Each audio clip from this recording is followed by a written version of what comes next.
আচ্ছা, যুবশ্রী প্রকল্পে যদি আপনি অ্যানেক্সার 3 ফর্ম সাবমিট করে থাকেন এবং যুবশ্রী প্রকল্পে নিয়মিত যদি আপনি টাকা পেয়ে থাকেন, তবে এই ভিডিওটি আপনার জন্য। যুবশ্রী প্রকল্পের একটা ইম্পর্টেন্ট মেসেজ কিন্তু দেওয়া হচ্ছে এমপ্লয়মেন্ট ব্যাংকের পক্ষ থেকে, এবং যারা এই এসএমএসটা পাচ্ছে তারা কি করবে কি না করবে সমস্ত কিছু এ টু জেড এই ভিডিওতে আমি আপনার সঙ্গে শেয়ার করব। এবং কোন এসএমএসটা আসছে এই মুহূর্তে এমপ্লয়মেন্ট ব্যাংকের পক্ষ থেকে, আপনার মোবাইলে আপনার ইনবক্স দেখবেন, মেসেজের যদি মেসেজ আসে তাহলে কি করতে হবে এবং মেসেজ না এলে আপনার কি করণীয়। তো অবশ্যই আমি থাকবো ভিডিওতে আপনার সঙ্গে। শুভঙ্কর, আপনি আপনাদের প্রিয় ইউটিউব চ্যানেল এরা ফ্রেন্ড, চ্যানেলটাকে সাবস্ক্রাইব করবেন যদি প্রথমবার আপনি আমাদের চ্যানেলের ভিডিও দেখে থাকেন, এবং অলরেডি চ্যানেলটাকে সাবস্ক্রাইব করলে আপনাকে জানাই অসংখ্য ধন্যবাদ।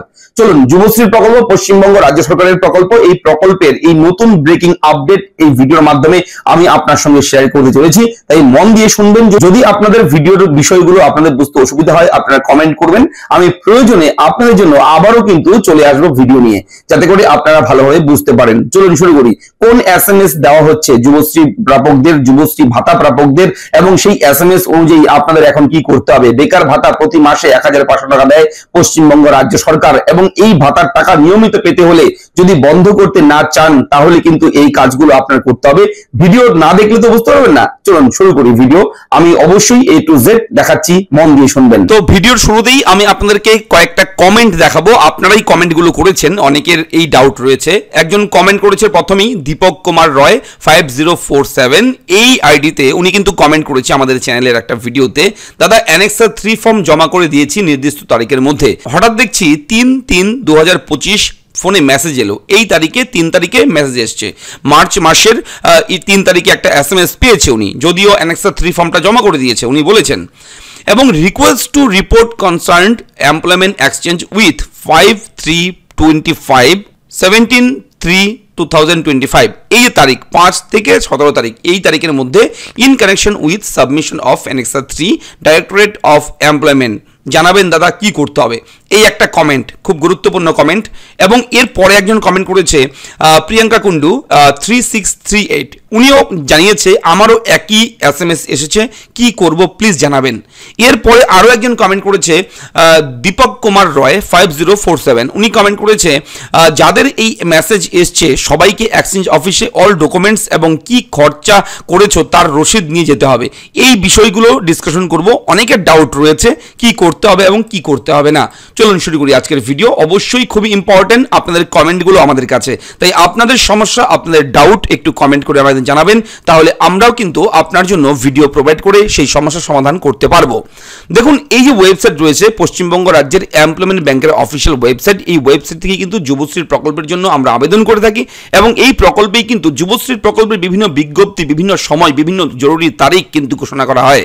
যেমন এই মুহূর্তে চলছে অফলাইনে যে আবেদন প্রক্রিয়া অর অ্যানেক্সার 3 ফর্ম যে রয়েছে, সেটা 19 তারিখ, আগামী 19 তারিখ লাস্ট ডেট। এর মধ্যে অলরেডি অ্যানেক্সার 3 ফর্ম অনলাইনে সাবমিট করে ফেলেছেন, তাদের ফোনে একটা এসএমএস আসছে। এসএমএসটার ধরন কি রয়েছে দেখুন, এসএমএস এর ধরন দেখাচ্ছি আমি।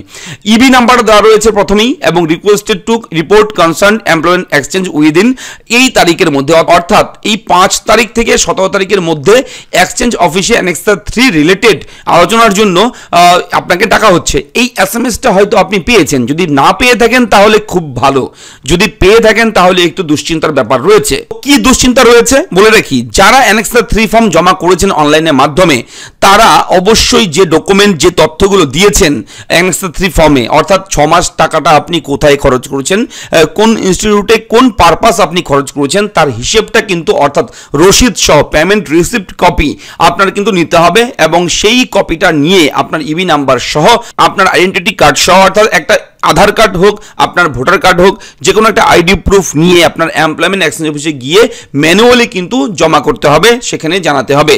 অর্থাৎ তারা কিন্তু সন্দেহ করছে, যাদেরকে সন্দেহ করছে, ডাউট করছে, তাদেরকেই কিন্তু এসএমএসটা পাঠাচ্ছে। অর্থাৎ যারা অ্যানেক্সার 3 ফর্ম ভরেছেন, যদি কেউ মিথ্যে কোনো ইনফরমেশন দিয়ে থাকেন, তাহলে কিন্তু এবার আপনার সেই বেকার ভাতা বন্ধ হবার পালা, অর্থাৎ বন্ধ হতে চলেছে। তাহলে বুঝে নেবেন, যদি আপনি সঠিক প্রমাণ দিতে না পারেন, অর্থাৎ আপনি ধরুন কোনো কোর্সই করেন না, আপনি শুধু টাকাটা নিচ্ছেন এবং আপনি দেখাচ্ছেন অ্যানেক্সার 3 ফর্মে কোনো কোর্স, তাহলে কিন্তু এবার আপনি সঠিক প্রমাণ না দেখাতে পারলে বেকার ভাতাটা আপনার বন্ধ হয়ে যাবে।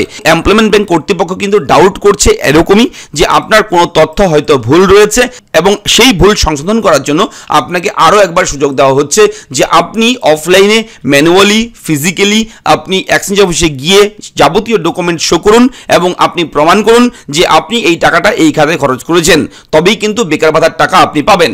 এবং এখানে উনি কিন্তু একদম সঠিক কথা বলেছেন, দীপক কুমার রয়, উনি বলেছে যাদের এই এসএমএস এসছে সবাইকে এক্সচেঞ্জ অফিসে অল ডকুমেন্ট, সমস্ত ডকুমেন্ট এবং কি খরচ করেছো তার রসিদ নিয়ে যেতে হবে। তো এইভাবেই সবাই পাশে থাকবে। অবশ্যই ভিডিওর আপডেট কেমন লাগলো লিখে জানাবে।